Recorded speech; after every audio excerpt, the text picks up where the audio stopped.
안녕하세요. 신현기입니다. 행정학개론 5주차 강의를 시작하겠습니다.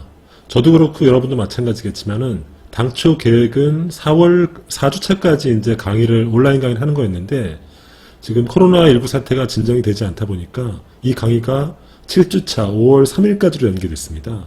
그래서 저희도 불가피하게 우리가 이제 대면으로 만날 수 있는 기회를 다음 달 초로 넘겨야 될 것 같습니다. 그래서 이제 오늘 말씀드릴 거는 첫 번째는 먼저 중간고사에 대해서 말씀드리겠습니다. 중간고사는 당초 계획은 4월 27일자에 그러니까 7주차에 보도록 되어 있습니다. 그래서 중간고사를 어떻게 볼지 이런 것에 대해서는 제가 좀 이따 좀 더 자세히 말씀드리겠습니다. 그리고 참고로 이제 수업이 원활하지 않았기 때문에 이번 중간고사는 이제 절대평가로 하도록 하는 걸로 하고, 그리고 제 과목은 다 그렇지만 테이크홈 이그잼으로 시험을 보도록 하겠습니다. 이 얘기는 좀 더 자세히 좀 이따 얘기하도록 하겠습니다. 그리고 이제 다음 이 강의를 보시는 5주차가 되면은 이제 4월 15일 21대 국회의원 선거가 껴 있습니다. 국회의원 선거를 앞두고 이제 특히나 이제 1학년들은 국회의원 선거 자체를 처음 할 텐데 할 얘기가 많을 것입니다. 근데 이제 안타깝게 얘기하지 못했는데 선거 결과에 대해서 다음에 6주차 때 말할 수 있는 기회가 있으면 좋겠고요. 그리고 어쨌든 4월 15일 날 빠지지 말고 꼭 투표에 참여해달라 뭐 이런 얘기 말씀드리겠습니다. 그리고 이번 5주 강의에는 근대국가가 여태까지 근대국가가 생긴 얘기를 많이 하지 않았습니까? 근대국가가 생기면서 그 얘기를 좀 정리를 하고 그 다음에 이른바 현대국가, 컨템퍼러리 스테이트라고도 표현할 수 있는데 이 현대국가 되면서 국가의 기능이 점점 확대되는 어떤 과정을 거쳤는데 그 얘기를 하면서 국가의 기능이 어떻게 확대되어 왔는지, 그리고 그 국가의 기능이 확대되면은 당연히 행정의 역할도 바뀌지 않겠습니까? 그 얘기를 좀 하고 한국의 국가는 어떤 특징을 갖고 있는지 이런 얘기를 하도록 하겠습니다. 그러면은 5주차 강의를 시작하겠습니다. 말씀드렸다시피 온라인 수업은 5월 3일까지 연장됩니다. 그리고 중간고사는 제가 7주차에 보도록 할 예정입니다. 그래서 해당 주에는 수업이 당연히 없겠죠. 그리고 평가 방법은 절대평가로 진행합니다. 그리고 시험 문제 출제는 제가 4월 23일까지 그 사이버 캠퍼스에 올리도록 하겠습니다. 제 수업은 항상 GP 시험은 없었고 항상 테이크홈 이그잼으로 했는데 이번에도 역시 그렇게 하겠습니다. 그러니까 6주 강의까지를 듣고 그 내용 중에서 중간고사를 내도록 하겠습니다.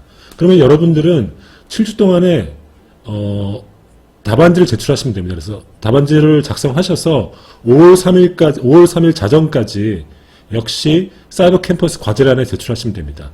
제출 마감을 어기면은 0점 처리됩니다. 그러니까 저도 이제 중간고사를 고민할 테니까 여러분들도 이제 우리는 중간고사 이렇게 진행한다 이런 사항을 알고 계시면 좋겠습니다. 행정학개론 5주차 수업을 시작하겠습니다. 5주차의 주제는 국가기능은 어떻게 변해왔나라는 주제입니다. 국가기능을 우리가 이해할 필요가 있는 게 뭐냐면은 그러니까 국가기능이 어떻게 근대 이후로 국가기능이 변해왔는지를 이해해야지 행정의 역할 혹은 행정학이 정확하게 이해할 수 있거든요. 그래서 오늘은 군대국가 이후 국가기능이 어떻게 변해왔는지를 먼저 말씀드리겠습니다. 먼저 말씀드릴 거는 근대국가의 세 가지 특징을 먼저 정리할 필요가 있습니다. 근대국가가 근대민족국가죠, 사실은. 근대민족국가가 생기면서 이전 국가와 다른 세 가지 특징을 꼽을 수 있는데, 첫 번째는 근대국가는 물리력 강제력을 독점한 정치체제라는 겁니다. 그래서 이 가령에서 국가는 유일하게 정해진 영토에서 합법적으로 물리적 강제력을 쓸 수 있는 거죠. 그래서 이 물리력 강제력을 독점하지 못한 상태가 바로 내전 상황이죠. 그죠? 그래서 이제 첫 번째 근대국가의 특징은 물리적 강제력을 모두 독점해서 그 국가 중심으로 모두 폭력을 독점하는 거죠. 두 번째 근대국가의 특징은 근대 관료제를 통한 국정 운영과 법치주의라는 겁니다. 세 번째는 근대국가의 세 번째 특징은 조세제도가 확립됐다는 겁니다. 이게 이제 이전 국가랑 근대 민족국가로 구분하는 큰 특징인데 각각에 대해서 먼저 말씀드리겠습니다. 먼저 근대국가의 첫 번째 특징으로 물리적 강제력을 독점했다는 건 뭐냐면은 이런 거죠. 저번에도 말씀드렸다시피 막스 베버는 국가는 무엇이냐 정의할 때 특정한 영토 내에서 정당한 물리적 폭력을 독점한 인간 공동체라고 정의했습니다. 즉 국가라는 것들은 우리가 예전에 이 내전 상황 예를 들면은 여러 정치 단위들이 이른바 군사력을 갖고 서로 경합하지 않습니까? 근데 근대 국가들은 중앙 집권화 되면서 그런 군세력들을 국가 중심으로 흡수하는 거죠. 흡수함으로써 특정한 어떤 공동의 정치 공동체를 만들어냈는데, 이럼으로써 궁적으로 실현하고자 했던 것은 바로 안전이라는 문제죠. 이 안전은 다시 두 가지로 나눌 수 있는데, 대외적 안전은 국방이라는 문제고 대내적 안전은 치안이라는 문제죠. 그래서 근대 국가의 첫 번째 특징은 이 특정한 영토 내에서 정당한 물리적 폭력, 즉 그 권력은 정당해야 되는 거죠. 즉 군사력을 흡수함으로써 이 공동체 외부에 대해서는 국방이라는 이름으로 군대를 동원해서 안전을 확보하고, 대내적으로는 경찰을 동원해서 치안을 확보함으로써 공적으로 안전을 확보한다는 거죠. 이게 근대 국가의 첫 번째 특징입니다. 근데 중요한 건 뭐냐면은 근대 국가에 있어서 국가 권력의 행사에 있어서 국민의 동의라는 관점이 등장했다는 거죠. 예전에는, 즉 근대 국가 이전에는, 즉 절대주의 시절에는 혹은 그 이전 시대에는 왕이 권력을 독점하고 왕이 자의적으로 권력을 행사했죠. 근데 근대 국가가 되면은 국가 권력을 행사할 때 있어서 그 국가 권력 행사의 정당성 혹은 국가 권력을 행사할 때는 국민의 동의라는 관점이 등장한다는 겁니다. 예를 들어 볼게요. 18세기 1799년에 미국이 독립하지 않았습니까? 영국 식민지로부터 독립했는데, 이때 토마스 제퍼슨이라는 사람이 미국의 독립선언서를 쓰지 않습니까? 그 독립선언서에 이런 문구가 있습니다. 모든 사람은 평등하게 창조되었고 양도할 수 없는 일정한 권리를 조물주로부터 부여받았다. 무엇보다 생명과 자유 및 행복을 추구할 권리가 이러한 권리에 포함된다. 이러한 권리를 확보하기 위해 인류는 정부를 수립했으며 정부의 정당한 권력은 피치자의 동의로부터 유리한다. 여기 동의라는 표현이 나오죠. 이 독립서의 문구에는 굉장히 중요한 게 있습니다. 첫 번째, 인간은 평등하게 창조됐다는 겁니다. 그리고 인간에게 양도할 수 없는 권리를 조물주로부터 받았다는 겁니다. 이 권리는 어떤 권리냐면은 생명의 권리와 자유의 권리와 행복 추구의 권리입니다. 네 번째는 이러한 권리를 확보하기 위해서 인류는 정부를 만들었다는 겁니다. 정부가 원래 있었던 것이 아니라 인간이 조물주로부터 양도받은 생명, 자유, 행복을 추구할 권리를 위해서 우리가 정부를 만들어냈다는 거죠. 그리고 그러면 정부가 자립적으로 권력을 행사할 가능성이 있지 않습니까? 그때 이 정부라는 것은 우리가 직접 만든 거기 때문에, 우리의 동의하에 만든 거기 때문에 이 정부가 권력을 행사할 때도 바로 피치자의 동의를 받아야 된다. 이 문장이 들어와 있는 거죠. 그래서 근대 국가에서 국가 권력의 행사는 국민의 동의를 받아야 한다는 이 개념이 근대 국가에 등장하기 시작하는 거죠. 그러면 이 문장 혹은 이 사상은 어디서 유래했느냐? 여러분 잘 알다시피 존 노크라는 사람으로부터 출발했습니다. 존 노크가 1689년에 통치론이라는 그 책을 씁니다. 이 책은 원래 익명으로 쓰게 되는데 왜 이 책을 쓰게 되는지 맥락은 좀 이따 말씀드리겠습니다. 이 책에 보면은 이런 주장들이 있습니다. 본래 인간은 모두 자유롭고 평등하고 독립된 존재다. 그러므로 어느 누구도 다른 사람의 생명, 건강, 자유 또는 소유물에 위해를 가해서는 안 된다. 여기서는 좀 특별하게 아까 미국의 독립선언서에 없던 소유물의 재산에 대한 얘기가 나오죠. 어쨌든 이런 것들도 있고, 그 다음에 통치자의 권위는 그러니까 피치자의 자발적으로 체결한 사회 계약으로부터 비롯되고, 그 다음에 시민의 재산권은 통치자의 것이 아니라 노동한 자의 것이라는 거죠. 그래서 로커에게서는 이 근대 자본주의 어떤 재산권이라는 문제가 굉장히 중요한데, 그래서 이 재산은 어떻게 생기냐면은 이런 어떤 인간의 노동에 의해서 만드는 자연에 대해서 인간의 노동력을 부과해서 만들어진 것은 그것이 바로 재산이고, 그리고 통치자는 그런 인민의 재산권을 절대 손대서 안 된다는 거죠. 그리고 통치자의 권위는 우리 인민들이 체결한 사회 계약으로부터 비롯된다는 거죠. 그죠? 여기서 보면은 로크에게 있어서 재산권이 아까 얘기했던 생명이나 자유나 혹은 행복 추구만큼 동일한 수준에서 굉장히 중요한 위치에 있지 않습니까? 그래서 이것들이 근대 자본주의는 사실은 재산권의 확립을 통해서 이루어졌거든요. 그러니까 그 생각의 유래도 사실은 로크에게서 왔다고 볼 수 있습니다. 그리고 이런 정부의 목적은 인민의 재산 보존과 공공선을 실현하는 것에 있다고 보는 거죠. 따라서 통치자가 소유자의 동의 없이 재산을 마음대로 취할 수 없다고 보는 겁니다. 그죠? 그러니까 이런 생각, 미국 독립선언서의 사상적 기초가 됐고, 그 다음에 정부라는 것들은 우리 시민들, 인민들의 어떤 자발적인 계약에 의해서, 사회계약에 의해서 출발했다. 그리고 그렇게 만들어진 정부는 절대 국민의 동의 없이 함부로 인민의 재산이라든지 생명 자유를 침해할 수 없다. 이 생각이 바로 로크의 사회세상 생각인데, 따라서 이 생각에 따르면은 국가 권력의 정당성은 어떻게 보냐면은 인민이 동의했을 때, 그리고 동의하더라도 그 권력을 공공선을 위해서 추구할 때 그 국가 권력은 정당하다고 보는 거죠. 그러면은 로크는 어떻게 이런 생각을 하게 됐느냐? 조금 로크에 대해서 좀 이해할 필요가 있는데요. 로크는 원래 17세기 1632년에 그 영국 서머셋이라는 지역에서 태어났습니다. 자신의 아버지는 변호사인데 이제 아버지도 이제 의회군, 그러니까 그 당시가 보면 이제 영국의 이제 그 당시 영국 왕조는 스튜어트 왕조라는 시절이었는데요. 어쨌든 그 당시에 이제 자기 아버지도 이제 왕당파랑 이제 의회파가 있었는데 아버지도 이제 의회파였던 거죠. 그래서 의회군에서 복무하기도 했다고 하고요. 근데 이제 로크는 원래 철학자는 아니고 이 옥스퍼드 대학에서 의사 자격증을 취득한 의사였습니다. 근데 이 사람한테 이제 운명의 순간이 찾아온 거죠. 1666년에 어느 날 이제 애슐리 경이라는 사람이 옥스퍼드를 방문하는데 그때 로크가 그 당시 의사였으니까 그 애슐리 경의 가슴에 있는 종양을 제거하는 수술을 해줍니다. 그래서 인연을 맺죠. 그리고 그 인연으로 애슐리 경의 저택에 살게 되는데 이 애슐리 경이 굉장히 정치적으로 거물이었습니다.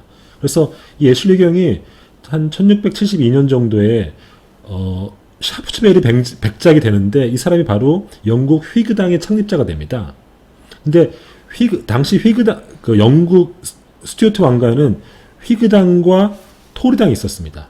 근데 휘그당은 의회파인데 이 사람은 절대왕정에 반대하고 의회주의 노선을 걷는 정치 집단이었고요. 그리고 토리당은 왕권 실수설을 신봉하는 왕당파였습니다.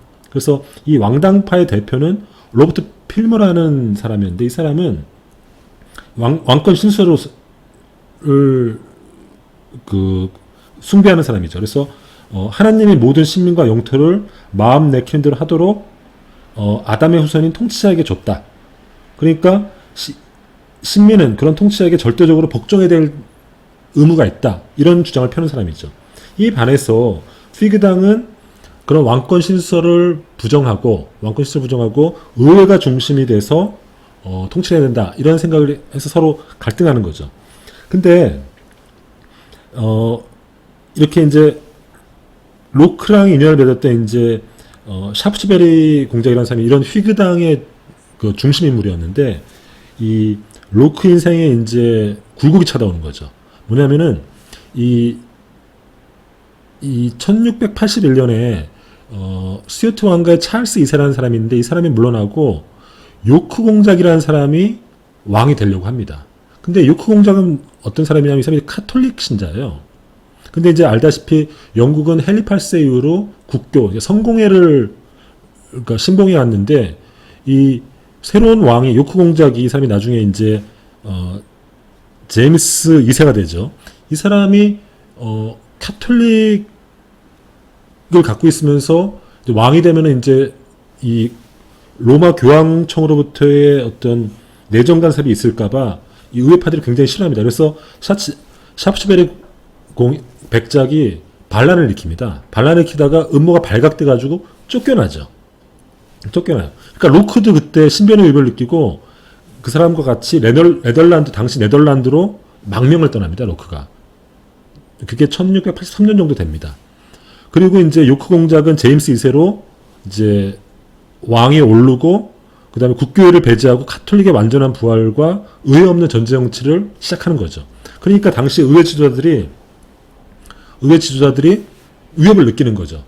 그래가지고 어떤 일을 하냐면은 네덜란드의 실력자였던 네덜란드 공화국이지만 당시에 이제 오렌지공 윌리엄이라는 사람이 이제 사실상 통치자였는데 이 사람이 이제 이 스튜어트 혈통이었던 메리 공주와 결혼해가지고 일종의 그러니까 핏줄을 이어받는 사람이었거든요. 그래서 의회 지도자들이 오렌지 공한테 메리 공주랑 와가지고 공동 왕이 되라고 요청을 합니다.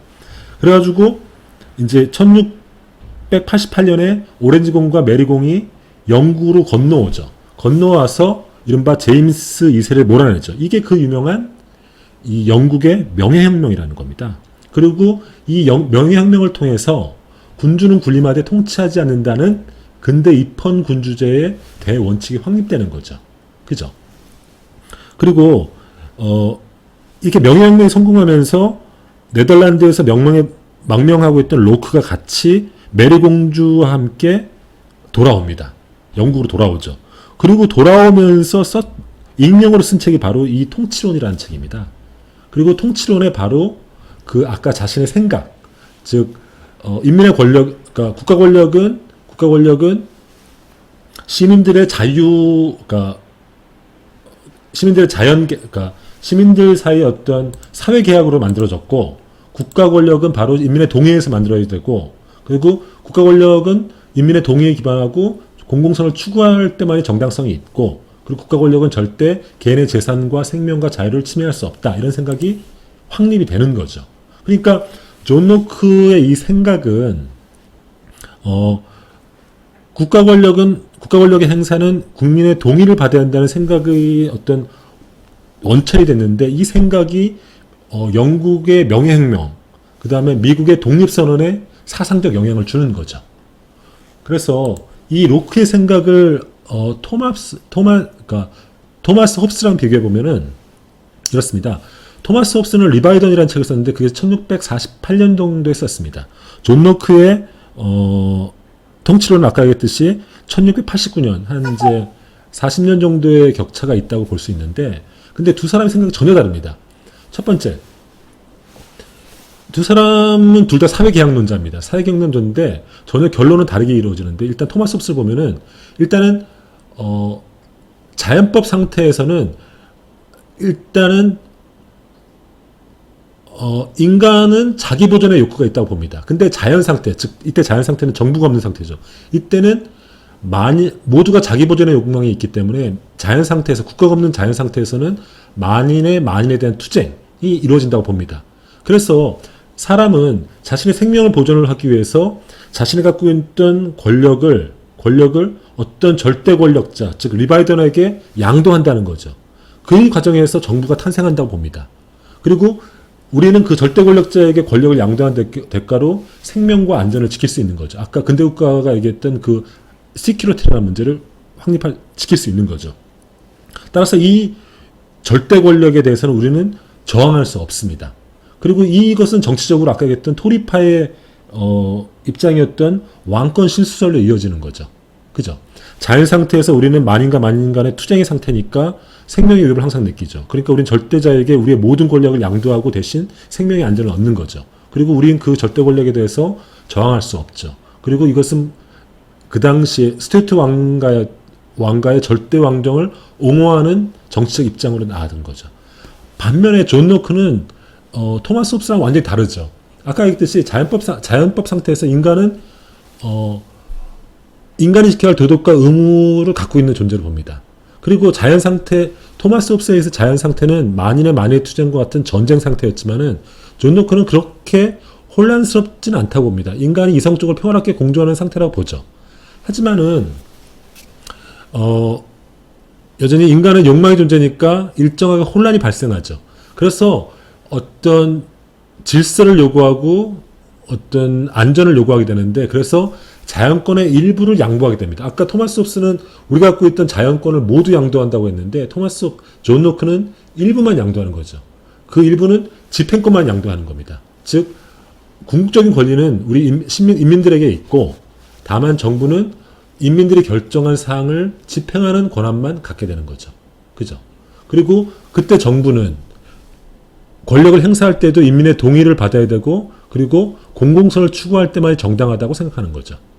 그리고 존 로크의 특이한 거는 저항권을 인정합니다. 왜냐?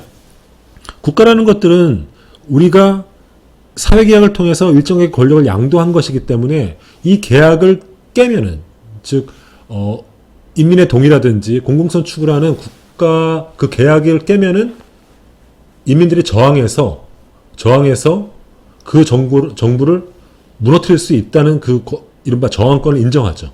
그리고 말씀드렸다시피 그것의 정치적 입장은 휘그당으로 이어지고 그 다음에 명예혁명의 사상적 기초가 되는 거죠. 의회파의 생각이 되는 거죠. 그래서 명예혁명과 입헌군주제의 사상적 기반을 제공하는 거죠. 전혀 다른 생각이 되는 거죠. 어쨌든 근대국가라는 것들은 물리적 강제력을 독점한 정치 공동체인데 이때 그 권력을 행사할 때는 인민의 동의를 받아야 된다. 이 생각의 사상적 뿌리가 존 로크에게 있다. 이런 얘기를 했습니다. 그럼 제가 한번 질문 던져볼게요. 우리나라 헌법도 이제 자유민주주의 체제를 수호하는 헌법이지 않습니까? 그럼 우리나라 헌법에 국민의 저항권을 인정하고 있을까요? 없을까요?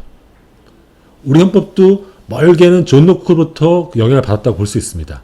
그러니까 근대 민주주의 국가의 모든 헌법들은 존 로크의 영향을 받았다고 할 수 있는데, 즉 국가 권력의 행사는 국민의 동의를 받아야 한다는 측면에서 존 로크의 영향을 받았다고 할 수 있는데, 그럼 우리나라 헌법은 국민의 저항권을 인정할까요? 안 할까요? 한번 생각해 보세요. 근대국가의 두 번째 특징은 관료제를 통한 국정운영과 법치주의라는 겁니다. 먼저 법치주의를 먼저 얘기를 해보면은, 법치주의란 뭐냐면은 국가 권력을 행사할 때 그것은 바로 법에 근거해야 된다는 겁니다. 즉 법률 유보의 원칙이죠. 그죠? 왜 법치주의를 하냐? 법치주의는 사실은 인치와 배치되는 겁니다. 인치는 뭡니까? 어떤 권력자가 자신의 자의적으로 권력을 행사하는 겁니다. 법치주의는 권력의 행사, 최고 권력자를 하더라도 그 권력의 행사가 반드시 법에 근거해 있어야 된다는 겁니다. 그래서 모든 국가 권력 행사는 법에 근거해야 된다는 겁니다. 왜 그랬을까요? 법치주의의 가장 핵심적인 목표는 뭐냐면은 사나운 국가 권력을 길들인다는 겁니다. 그래서 권력을 법에 구속시키는 거죠. 옛날에는 만약에 법과 권력의 관계를 생각해 봅시다. 권력이 법 위에 있다면 이것은 인치가 되겠죠. 법을 무시하고 권력을 행사하겠죠. 하지만은 권력이 법 아래에 있다면, 즉 법치주의가 된다면은 어떻게 됩니까? 권력의 행사가 법에 의해서 규제당하는 거죠. 그래서 사나운 국가 권력을 길들이는 이 목표로 해서 법치주의가 확립됩니다. 그래서 합법성에 의한 지배, 즉 모든 국가 권력의 행사는 법에 근거하거나 혹은 법에 의해서 허락된 범위에서만 행사할 수 있는 거죠. 이 법치주의가 더 강화된 게 헌정주의입니다. 즉 그러니까 국가 권력을 헌법적인, 거의 고치기 불가능한 헌법의 테두리 안에 묶어놓는 거죠. 그래서 헌정주의 이렇게 표현할 수 있습니다. 국가 권력을 헌법의 테두리 안에 묶어놔서 권력을 길들이는 거죠. 그래서 자의적 권력 행사를 막는 거죠. 이게 근대국가의 두 번째 특징입니다. 그리고 아까 그리고 누차로 얘기했지만은 근대국가는 또 한편으로는 근대 관료주의에 의해서 운영되는 거죠. 그죠? 그때 이 근대 관료주의는 여러 차례 얘기했는데 근대 관료주의를 지탱하는 핵심 원리가 바로 법치주의라는 겁니다. 왜냐? 법에 의해서 각각의 국가기관들은 무엇을 하고 어떤 역할을 하고 위기가 정해지고 무엇을 하고 안 하고 정해져 있거든요. 이 법에 근거해서 관료제 운영의 원리가 규정되기 때문에 이 법치주의와 근대 관료주의는 사실은 한 묶임으로 볼 수 있는 거죠. 그래서 이건 자세히 얘기했으니까 일단 막스 베버를 통해서 근대 관료제의 특징을 다시 정리해보면, 첫 번째, 임무는 최고의 층에서 결정되죠.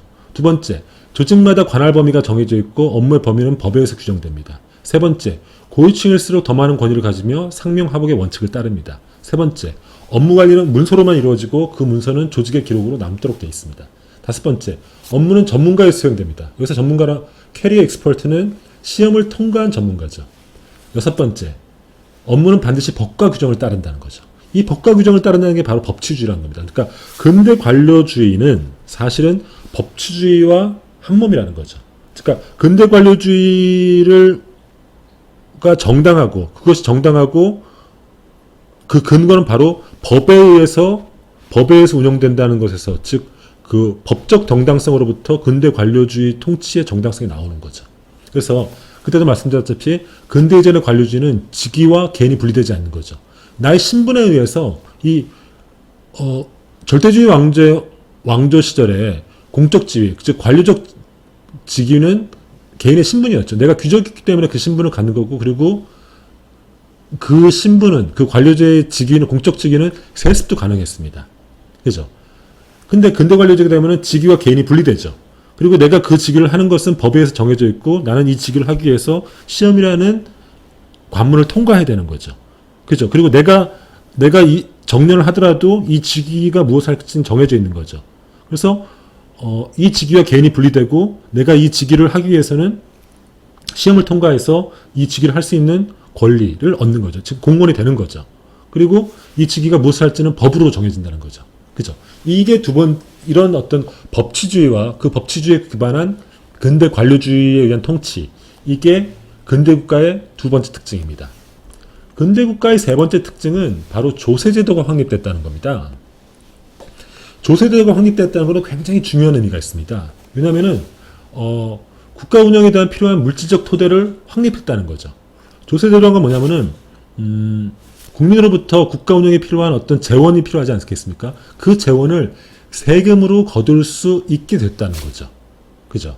그래서 조세제도란 것은 전체 국민에게 국정수행에 필요한 재원을 조달하는 제도고, 그리고 알다시피 조세제도의 확립 과정에서 정부와 조세를 부담하는 국민을 대표하는 의회가 발생. 그러니까 의회가 발생한 것 자체가 사실은 이 조세제도로부터 출발합니다. 물론 그 당시의 조세는 이제 지금처럼 전 국민에게 걷는 건 아니죠.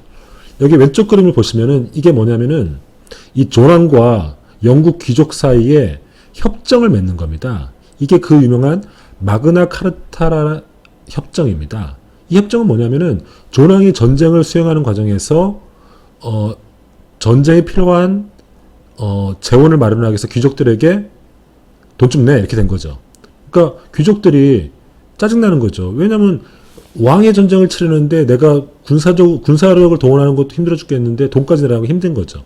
그래서 귀족들이, 그러니까 지방의 귀족들이죠. 귀족들이 반란을 일으켜서 조랑을 협박합니다. 그리고 계약을 쓰도록 하는데 그게 마그나 카르타입니다. 이 마그나 카르타가 뭐냐면은 왕은 세금을 거둘 때 반드시 귀족들의 동의를 받아야 한다는 내용입니다.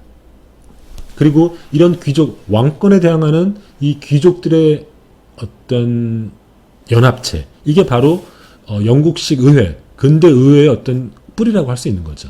그죠? 그러니까 이제 이렇게도 볼 수 있는 거죠. 근대 민주주의가 끊임없이 발전해 왔는데, 특히 영국에서, 그리고 의회를 중심으로 발전해 왔는데, 마지막에 그 의회의 결정적 승리가 아까 얘기했듯이 1688년에 명예혁명이었죠. 명예혁명을 통해서 의회 우선권이 확립되고 왕은 군림하되 통치하지 않는다는 입헌군주제의 대원칙이 확립됐는데, 이 의회와 왕의 대립의 가장 핵심이 바로 이런 세금 문제였다는 거죠. 그죠? 그리고 오른쪽 그림은 뭐냐면은 프랑스 삼부의 장면입니다. 그러니까 프랑스 삼부에는 왕과 귀족과 시민계급, 이래서 이제 삼부회라는 건데, 그래서 이제 루이 16세가 이제 역시 국가재정 10년 동안 삼부를 소집하지 않다가 국가재정이 파탄이 나니까 삼부를 소집했다는 거 아닙니까? 그때 시민계급이 들고 일어나서 일어난 게 바로 프랑스 대혁명 아닙니까? 그러니까 이렇게 조세제도는 항상 가장 핵심적인 정치적 사안이었죠. 심지어는 아담 스미스가 이런 얘기 했어요. 인간에겐 피할 수 없는 운명이 두 개가 있다. 첫 번째는 죽음이고 두 번째는 세금이다. 이런 얘기를 했거든요. 그만큼 세금 문제는 정치 공동체에서 굉장히 핵심적인 사항입니다. 그래서 어떻게 국가가 세금을 모을 건가, 국가 운영에 필요한 세금을 확립할 건가, 이 문제가 항상 정치적 논쟁이었고, 이 과정에서 아까 했듯이 조랑의 어떤 마그나 카르타라든지 프랑스 대혁명 같은 게 일어나거든요. 근데 근대 국가는 국민 전체를 대상으로 세금을 확보할 수 있는 조세 체제가 확립되는 겁니다. 그죠? 그래서 처음에는 이제 뭐 관세라든지 뭐 이런 걸로 소비세 이런 걸 시작하다가 나중에는 이제 개인 소득세까지 이렇게 확립되는 거죠. 지금 세금은 크게 세 가지가 있다고 얘기합니다. 첫 번째는 소득세입니다. 개인의 소득에 대해서 물리는 세금이 있고요. 두 번째는 재산세입니다. 개인의 재산에 대해서 물리는 세금이 있고, 네 번째는 소비세입니다. 개인의 소비에서 물리는, 우리로 따지면 이제 부가가치세죠. 이렇게 이제 세원들이 여러 가지가 있는데, 지금은 우리가 이제 소득세 같은 걸 내는 걸 굉장히 당연시 여기는데, 실제로 이런 소득세를 거둘 수 있는 것도 굉장히 근대 일입니다. 영국에서는 소득세를 언제 거뒀냐면은 나폴레옹 전쟁이 일어나지 않습니까? 프랑스랑 영국이 나폴레옹 전쟁을 일으킬 때 전비를 마련하지 않습니까? 그러니까 결국은 국민들에게 이 재원을 확립해야 되는데 그 당시에는 개인들에게 소득세를 물릴 근거가 없었어요. 그래서 나폴레옹 전쟁을 이유로 소득세라는 것들을 처음으로 만드는 거죠. 그리고 미국 같은 경우는 지금 당연히 소득세가 있는데 소득세라는 것이 없었습니다. 그러니까 소득에 물리는 세금이 없었죠. 그래서 왜냐하면 존 노크의 생각에서 유리하는 거죠. 국가가 개인의 재산에 대해서 손을 대서는 안 된다고 돼 있지 않습니까? 그런 맥락에서 연방정부가 개인의 재산의 일정 부분을 덜어내는 세금을 물릴 수 없다고 생각했는데, 그래서 헌법을 1913년 20세기 초가 되면은 수정헌법 16조를 만들어서 개인에게 개인 소득세를 물리기 시작합니다. 연방 소득세를 물리기 시작합니다.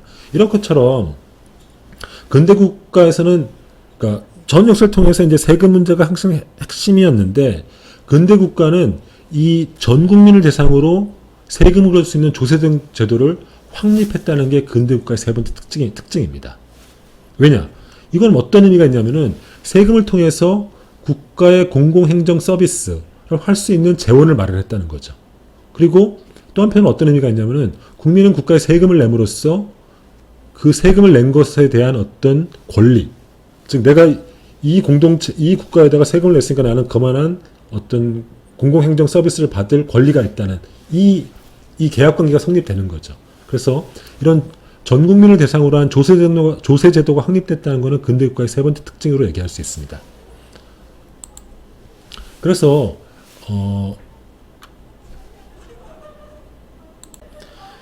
이런 조세 제도가 확립됐다는 것은 이 여러 가지 특징이 있는데, 일단은 국가 기능 자체가 확대했다는 걸 의미합니다. 왜냐하면 국민의 실생활 속에까지 국가 권력이 침투한 거죠. 즉 세금을 걷게 됐다는 거죠. 그리고 그렇게 재원을 확보해서 국민의 안녕과 복지에 필요한 국가 역할을 할 수 있게 됐다는 거죠. 국가가 돈을 갖게 되니까. 국가의 재원은 결국 세금 아니겠습니까? 이 세금으로 국가가 뭔가를 더 많이 할 수 있게 되는 거죠. 국가 기능이 확장될 수 있는 어떤 물질적, 경제적 기초가 확립됐다는 걸 의미하는 거죠.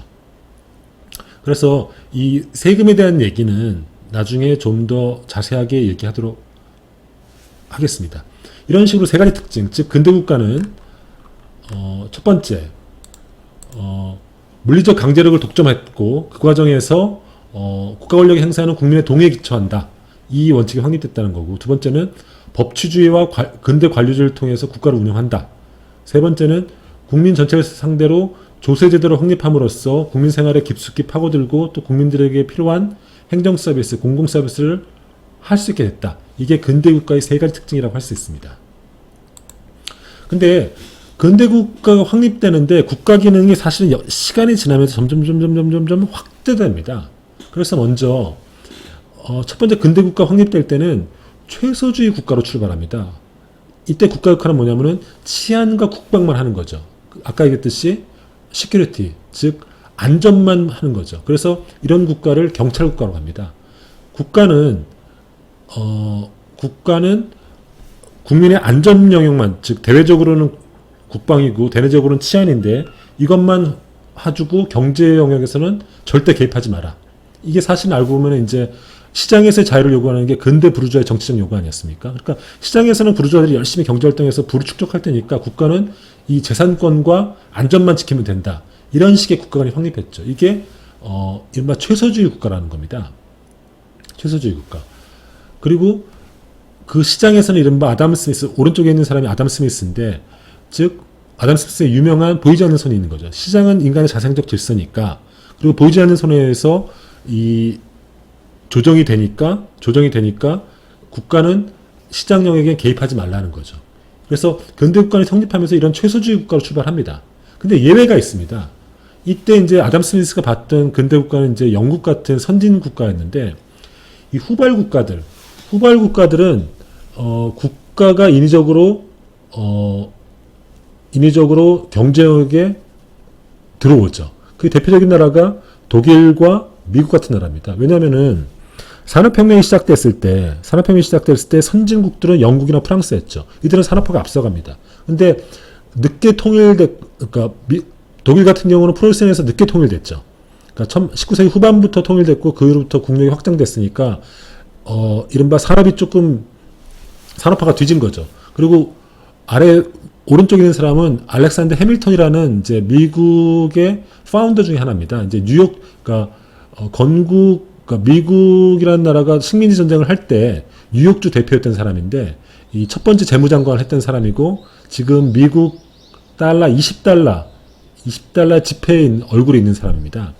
근데 이 사람들은 뭐냐면은 선진 산업국에 비해서 당시 독일과 당시 미국은 산업이 그러니까 낮은 수준에 이르렀으니까 관세를 세게 매겨서 국가가 그 산업을 인위적으로 육성할 수 있도록 해야 된다는 거죠. 즉 관세를 매겨서 그 수출품을 통제하고 그리고 그 과정에서 국내 산업을 일으킨다는 거죠. 이거는 이제 경찰 국가는 약간 다른 어떤 국가가 산업에 대해서 인위적으로 보호해주는 그런 걸 하는 거죠. 그죠? 그래서 밑에 그림에 왼쪽에 있는 사람이 그 유치산업보호론이라는 즉 국내 유치산업을 보호하기 위해서 일정하게 국가가 그 산업을 육성해야 된다. 이런 걸 펴서 이제 프리드리히 리스트라는 어떤 경제학자고 오른쪽에 있는 사람이 이제 해밀턴이라는 사람인데 그 사람의 두 사람의 생각은 같은 거죠. 하지만 주요한 생각은 최소주의 국가는 경쟁에 개입하지 말고 국가는 안전에만 책임져라. 뭐 이런 것들이 먼저 근대 국가의 생각이었죠. 그러다가 산업화 이후 20세기가 초가 되면은 이제 산업이 확장됩니다. 산업이 확장되는 거죠. 즉 경찰 국가에서 경쟁력은 사실은 건드리지 않도록 합의가 돼 있었죠. 근데 이 경쟁력이 본격적인 산업화가 되면서 확장되면서 굉장히 많은 사회 문제를 일으키는 거죠. 이른바 독점의 문제라든지, 그 다음에 어떤 독점 자본가의 어떤 횡포의 문제라든지, 공유의 문제라든지, 이렇게 굉장히 심각해지는 거죠. 그래서 이 과정에서 소비자의 이익이 침해되고 환경오염 같은 게 대두되는 거죠. 그러면서 이 미국의 예를 들면은 20세기 초반 때, 이른바 테오도르 루즈벨트 시절 때 셔먼 독점 금지법이 생깁니다. 이 당시에 미국은 우리가 잘 알고 있는 록펠러, 그 다음에 카네기, 뭐 이런 사람들이 거대한 어떤 독점 산업을, 그러니까 트러스트라는 독점을 일으켜서 산업을 완전히 지배하는 거죠. 그리고 경쟁자가 들어오면은 막 완전히 우리로 따지면 이제 이른바 골목상권을 다 죽이는 거죠. 그러니까 이 트루만이 이런 어떤 트러스트, 대기업의 이런 횡포를 막기 위해서 독점금지법을 만들어냅니다. 이게 셔먼 독점금지법인데 1조가 뭐냐면 거래를 제한하는 모든 개업과 결합, 공모를 금지하는 거죠. 그리고 이 법의 2조는 독점 기도, 그리고 독점 공모를 모두 금지하는 겁니다. 즉, 이른바 시장에서, 경찰 국가에서는 국가는 시장에 개입해서는 안 되는 거죠. 근데 이 산업화가 되고 시장 내에서 독점 기업이 생기니까 국가가 여기에 공정경쟁이라는 이름으로 개입해 들어오는 거죠. 이게 이제 이른바 반트러스트법, 즉 공정경제법이라는 겁니다. 즉 국가가 시장에서 생기는 어떤 강자와 약자의 문제, 이로 인한 사회적 문제, 소비자 보호 문제라든지 환경 파괴 문제, 이런 것들에 의해서 규제가 들어오기 시작하는 거죠. 그러니까 국가 경영이 어떻게 됩니까? 처음에는 안전만 확보했다가 시장의 규제, 소비자 보호라든지 환경 보호라는 이름으로 더 국가 기능이 확장되는 거죠. 그죠? 그리고 다음 단계로 가면 20세기 중반에 되면은 복지국가라는 게 등장합니다. 복지국가의 등장은 이제 두 가지 사례를 들 수 있는데, 첫 번째는 1930년대 미국의 대공황이 있지 않습니까? 그때 미국에서 1935년에 뉴딜이라는 것을 하게 되는데 1935년에 미국의 사회보장법이라는 게 생깁니다. 이걸 이제 그 당시로는 이제 뉴딜 복지국가라고 하는데, 뉴딜은 이제 그때 우리가 알기로는 이제 정부가 유효수를 창출하는, 즉 경제가 굉장히 어려움이 있을 때 국가가 공공사업을 일으켜서 유효수를 창출하는 것으로만 알고 있는데, 또 한편으로는 국가가 직접 나서서 사회보장제도를 만듭니다. 그리고 그 당시에 이제 빈민들에 대한 국가 도움을 주기 시작하는 거죠. 그래서 미국에서는 사실은 뉴딜 이전에는 국가가 직접 나서서 빈민들 도와준 적이 없습니다. 근데 이때 국가가 나서기 시작하는 거죠. 그리고 2차 대전 이후로는 영국에서 본격적으로 복지국가가 등장하기 시작합니다. 한마디로 우리가 잘 알고 있는 이른바 비버리지 보고서에 근거해서 영국의 복지국가가 시작되는 겁니다. 비버리지 보고서는 사실은 1942년에, 그러니까 처칠 전시내각 때 만들어진 보고서입니다. 이 보고서의 문제식은 뭐냐면은, 당시 영국의 젊은이들이 자유세계를 수호하기 위해서 그러니까 유럽 대륙 가서 피를 흘리고 싸움을 하지 않습니까? 그때 처칠 전시내각은 어떻게 생각하냐면은, 젊은이들의 목숨 걸고 싸운 자유에 대해서 목숨 걸고 싸운 대가로 당신들이 돌아오면 우리 조국은 무엇을 해주겠다는 약속입니다. 그래서 비버리지 보고서가 그때 처칠 내각이 했던 게 뭐냐면은 바로 복지국가라는 이상향입니다. 그리고 그 복지국가를 청사진이 바로 비버리지 보고서인데, 비버리지 보고서를 요약하면 이런 겁니다. 우리 사회를 좀먹는 5대 악이 있습니다. 빈곤, 질병, 무지, 나태, 불결입니다. 그래서 국가는, 비버리지 보고서의 가장 핵심적인 생각은 뭐냐면은, 국가가 국민의 최저한의 생활을 보장해준다는 겁니다. 이게 바로 이른바 내셔널 미니멈이라는 생각입니다. 즉, 국가는 국민들의 최저 생활을 보장해주는 거죠. 그래서 그 맥락으로 어떤 정책들을 하게 되냐면은, 아동수당. 지금 우리나라도 아동수당 하지 않습니까? 영국은 무려 전후 1942년에 무려 이 생각을 먼저 한 거죠. 그리고 국가의료보험, NHS라는 우리로 따지면 이제 국민건강보험 같은 겁니다. 그러니까 완전 무상의료를 하는 거죠. 그리고 완전 고용과 적극적 노동시장, 이런 정책을 펴는 거죠. 이 약속을 하는 거죠.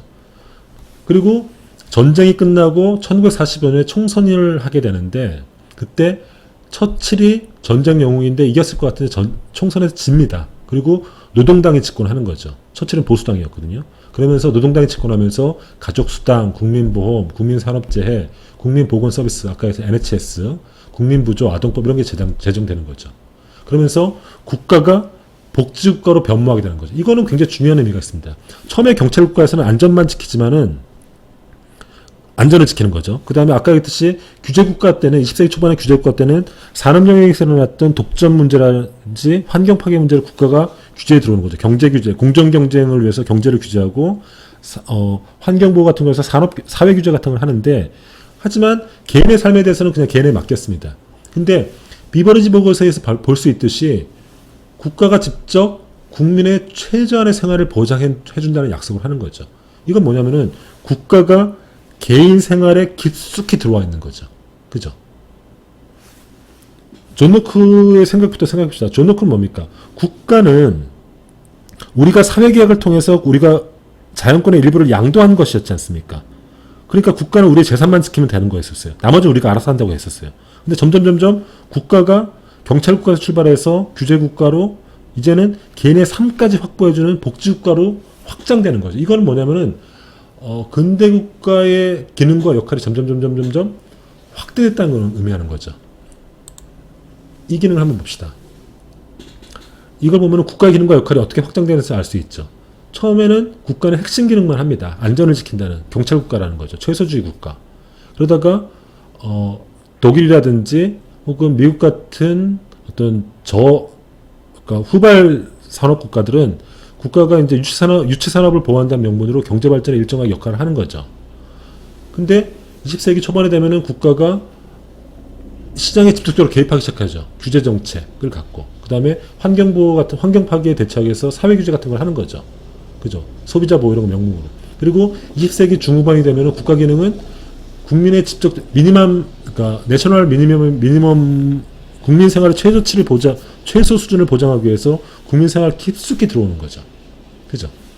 그래서 근대 국가는 아까 했듯이 그런 세 가지 물리적 강제력의 독점, 그 다음에 법치주의와 관료제, 그 다음에 조세제의 확립이라는 것으로 근대 국가가 확립됐는데, 근대 국가는 또 한편으로는 그런 것을 기반으로 해서 점점 개인의 삶에 깊숙이 들어온 거죠. 처음에는 안전만 지켰다가 경제에 들어왔다가 그 다음에 개인의 삶까지 이렇게 들어오는 식으로 국가 권력이 확장되기 시작했다는 거죠.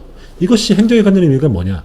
이 국가 기능을 수행하는 것이 바로 행정의 역할 아니겠습니까? 그러면 행정의 국가가 많이 깊숙이 들어왔다는 것은 행정의 역할 혹은 행정이 제공하는 공공 서비스의 역할이 혹은 종류가 점점 다양해지고 더 많아졌다는 걸 의미하는 거죠. 그렇죠.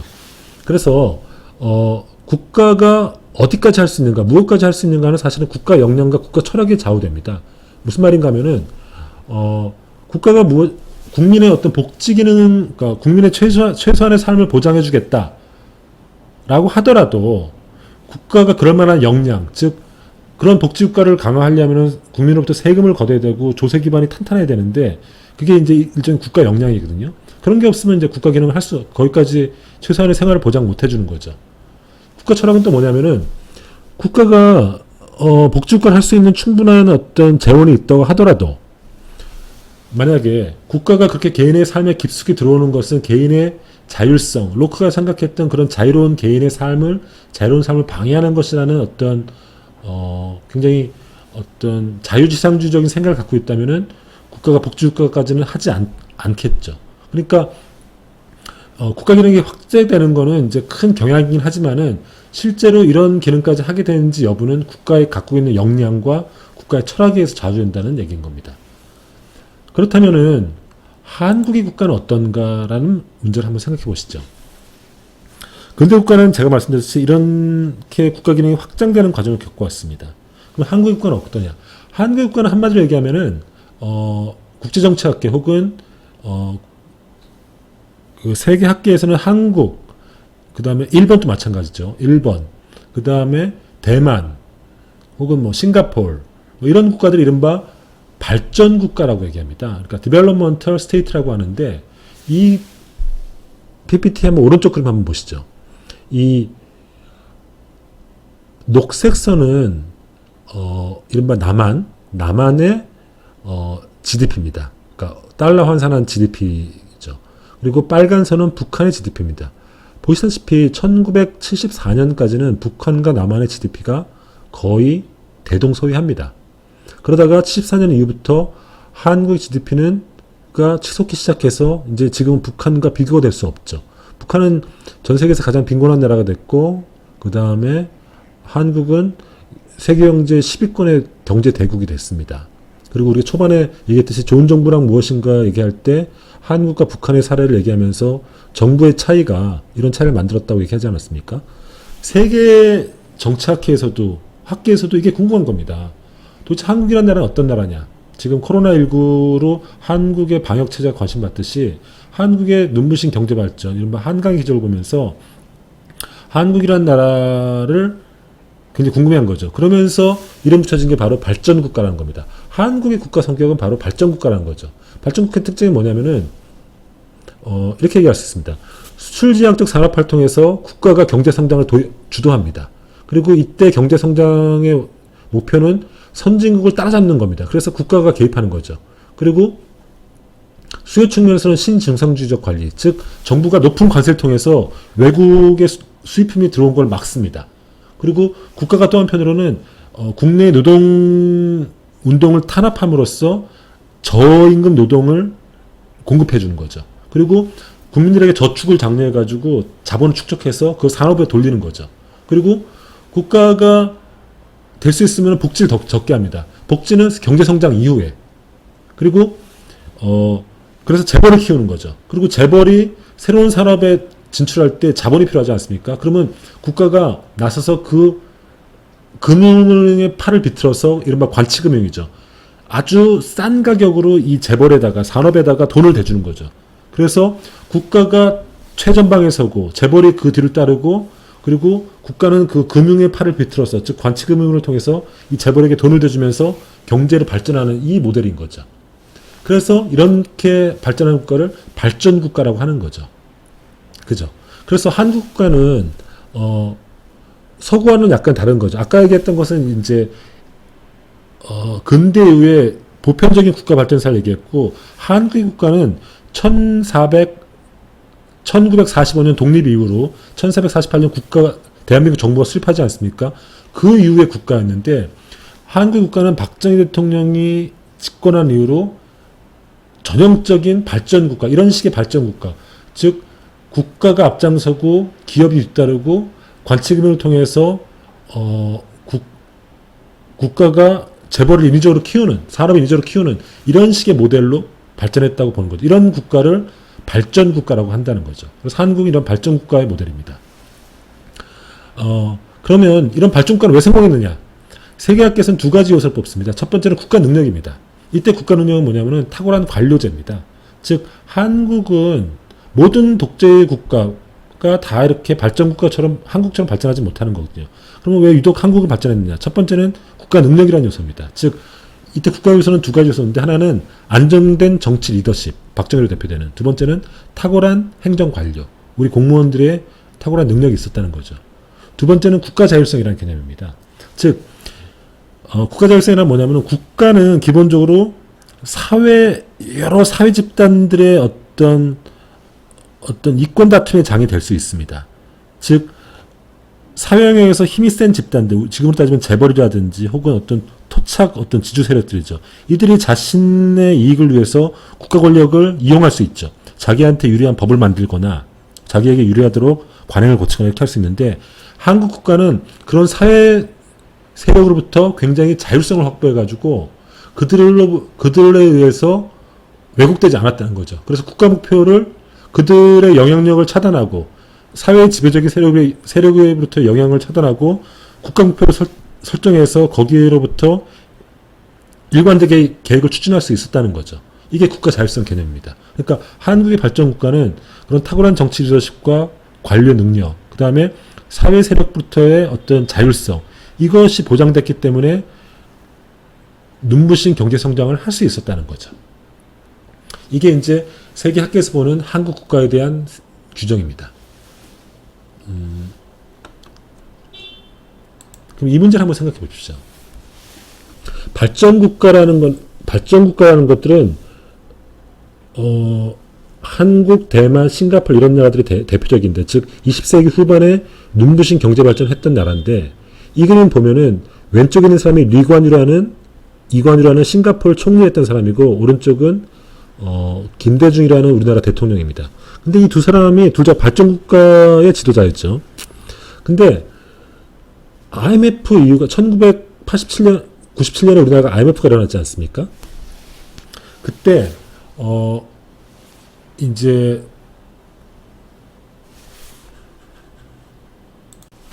발전국가의 지도자인데, 이 발전국가라는 거는 이런 아시아의 발전국가는 어떤 문제가 있냐면은 민주주의를 억압한 대가로, 아까 했듯이 노동자들의 임금 인상 요구를 국가가 억압하면서 기업에 저임금을 공급해주는 이런 문제가 있지 않습니까? 민주주의도 억압하고 복지도 억압하고 경제 발전이 최우선 국가 목표였는데, 이러니까 발전 국가가 경제 성장을 좋은데 그 대가로 이제 민주화를 희생하는 거죠.